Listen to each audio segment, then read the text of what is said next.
अस्सलाम वालेकुम। उम्मीद करती हूँ आप सब खैरियत से होंगे। अल्हम्दुलिल्लाह हम भी ठीक है। और यहाँ पर ये मैंने थैलियाँ ले ली थी, 1 किलो वाली, आधा किलो वाली, 2 किलो वाली भी आप ले सकते हैं।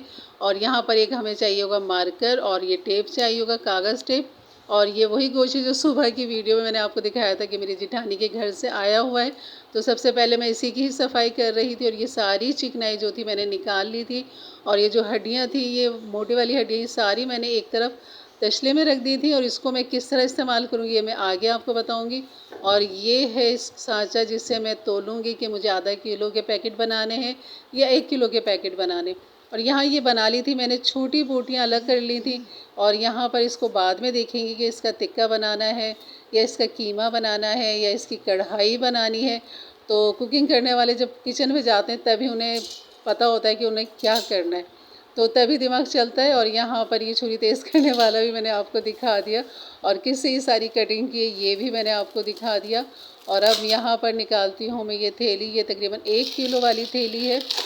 और इसको मैं जो है इसके अंदर डालूँगी, सॉरी, ये गोश्त मैं तरतीब से इसके अंदर डालूँगी और टेप जो है उसके ऊपर लिखेंगे हम नाम और वो इसके ऊपर हम चिपका देंगे। क्योंकि जब आप सारा गोश्त फ्रीज़र में रख देते हैं कि आया और आपने रखा, आया और आपने रखा, तो आप जब निकालते हैं तो आपको नहीं पता लगता कि आपके इस थैली के अंदर बकरे का गोश्त है या गाय का गोश्त है और या कलेजी है।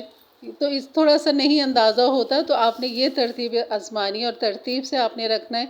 और यहाँ पर मैं इसके ऊपर रखूँगी और मैंने टेप चिपका दिया था इसके ऊपर नाम लिख के कि ये छोटी बोटी है। और इस छोटी बोटी के साथ हम बहुत सारी कुकिंग कर सकते हैं। और इंशाल्लाह ये आगे सब आपके साथ शेयर करूँगी, जैसे जैसे मैं कुकिंग करूँगी, क्या क्या मैं बनाती हूँ, बहुत नए अंदाज से, नए तरीके से आपको सिखाऊंगी इंशाल्लाह। और यहाँ पर इसको मैंने तोल लिया था, ये तकरीबन 1 किलो छोटी बोटी है। और 1 किलो का हम कीमा भी बना सकते हैं, कढ़ाई भी बना सकते हैं, टिक्का भी बना सकते हैं, या और भी कुछ बनेगा तो वो भी मैं बता दूँगी। तो इस तरह मतलब ये छोटी बोटी मैंने लिख के इस तरह लगा दिए थे। और ये देखें बिल्कुल सुई जो है, कांटा इसका बिल्कुल 1000 पे आ रहा था। तो इसका मतलब ये हमारी पूरी 1 किलो का शॉपर जो था हमारा तैयार था। और अब इसकी निकालनी है एयर, आपने इस तरह दबाते हुए और ऊपर की तरफ आपने जो है चोंच बनाते हुए थैली की यहाँ आपने रबड़ बैंड लगा देना है। तो इस तरह आपने करना है और ये देखें इस तरह आपने लाना है और इस तरह ये रबड़ बैंड खूब अच्छी तरह से टाइट सा लगा दें। और ये गोश्त को जो है जब भी आपके पास गोश्त आए तो इसको आप हवा में पहले रखें ताकि थोड़ा सा ये ड्राई हो जाए। और आप देख रहे हैं बिल्कुल हाथों पे खून नहीं लग रहा, बिल्कुल ड्राई है। तकरीबन आधा घंटा मैंने शॉपर से निकाल के फैला दिया था और पंखा खोल दिया तो काफ़ी अच्छा ड्राई हो गया है। और मैं धोऊंगी इसलिए नहीं, पहले मैं ना धो के इस्तेमाल किया करती थी कि खूब अच्छी तरह धोती थी, छन्नी में रखती थी और 2-2 3-3 घंटे वो छन्नी में पड़ा रहता था, पानी टपकता रहता था। क्योंकि अगर मैं इतने टाइम नहीं दूंगी इसको तो फ्रीज़र में ये पानी पानी होगा, खून जमेगा, तो वो बड़ा मुझे परेशान करता था, बहुत टाइम लेता था और मेरा सारा दिन इसमें लग जाता। तो मैंने फिर इस तरह सोचा, मैंने कहा मैं इसको अब डायरेक्ट इस तरह पंखे के नीचे ड्राई करूँगी और जब पकाना होगा तब इसे डीफ्रोस्ट करके हम धोएंगे और फिर इसकी हमने कुकिंग करनी है। और अगर यहाँ पर अभी कीमा बनवाना चाहूँ तो यहाँ पर हम बोटियों को पहले हम धो लेंगे, ड्राई करेंगे, फिर हमने कीमा बनवाना है। और रह गया था ये सारा, मैंने जो था, जो अभी हड्डियाँ मैंने बताया आपको अलग रख दी, इसका मैंने क्या करना है इंशाल्लाह आगे बताती हूँ मैं आपको। और यहाँ पर ये सारे गोश्त की मैं इस तरह ये थैलियाँ बना लूँगी। और यहाँ पर मुझे कुछ ये भी नज़र आया कि माशाल्लाह उन्होंने मुझे ये भी भेजा है, ये है गुर्दे और ये है कलेजी, कलेजी की चंद टुकड़े हैं यहाँ पर। और ये है दिल ये दिल भी आ गया, दिल, कलेजी, गुर्दे। और अब मैं बनाऊँगी इसकी कटाकट। और कटाकट कैसे बनाऊँगी, सुबह के नाश्ते में मैं सोची इसको बनाती हूँ और सुबह इंजॉय करूँगी इंशाल्लाह इन्हें खा के। जज़ाकल्लाह जिठानी जी।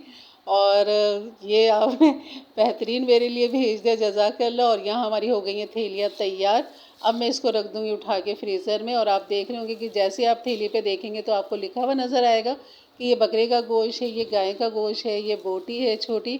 और ये इस तरह आपकी तरतीब बनती चली जाएगी। आपने चाँपें रखनी तो उस पर चाँप लिख दें कि बकरे की चाँप है, पाए हैं तो पाए लिख दें, क्योंकि फ्रीज़र में जाने के बाद जमने के बाद सब एक सही लग रहा होता है। अब चलिए इसका काम करते हैं। और यहाँ पर मैंने ये अच्छी तरह धो लिया था और चूल्हे पर रख दी थी 2 देगचियाँ, एक बड़ी और एक छोटी, क्योंकि फिर जैसे जैसे गोश्त आता है तो मैं यहाँ इस तरह इनको हड्डियों को, जितनी भी जैसी ये हड्डियाँ होती हैं मोटी मोटी हड्डियाँ, तो आपने इनको ज़ाया नहीं करना है और आपने ना इनको फ्रीज़र में रखना है, क्योंकि ये सारी जगह तो यही घेर लेंगे। तो आपने इस तरह इनको एक छोटी देगची जो मैंने रखी, इसके अंदर मैंने पानी उबाल आ गया था, उसके बाद मैंने सारा इसमें हड्डियाँ डाल दी थी और इन हड्डियों को मैंने उबाला नहीं है, बस इनको 1 सेकंड के लिए उसमें पड़ा रहने दिया। और उसके बाद जो दूसरी देगची है उसमें उबलता हुआ पानी है और उसके अंदर मैं इसमें से निकाल रही हूँ और उसमें शिफ्ट कर रही हूँ। आप ये देखें कितना गंदा पानी निकला है ये। तो अब हमारी ये जो गोश्त है, सॉरी, हड्डियाँ जो थी हमारी बिल्कुल बेहतरीन साफ़ हो गई थी। अब मैंने इसको रख दिया था पकने के लिए। तो बनाएंगे इसकी यखनी, और मैं यखनी का किस तरह क्या करूँगी, कैसे सेव करूँगी इन हड्डियों को के साथ, क्या करूँगी, तो ये सब मैं आपको इंशाल्लाह अगली वीडियो में दिखाऊंगी। और मेरे चैनल से जुड़े रहें ताकि ये रेसिपी आपको ज़रूर मिले, क्योंकि ये बहुत काम आने वाली है आगे। तो इंशाल्लाह मिलते हैं एक अच्छी वीडियो के साथ, तब तक के लिए इजाज़त दें, अपना बहुत सारा ख्याल रखें, दुआ में याद रखें। अल्लाह हाफ़िज़।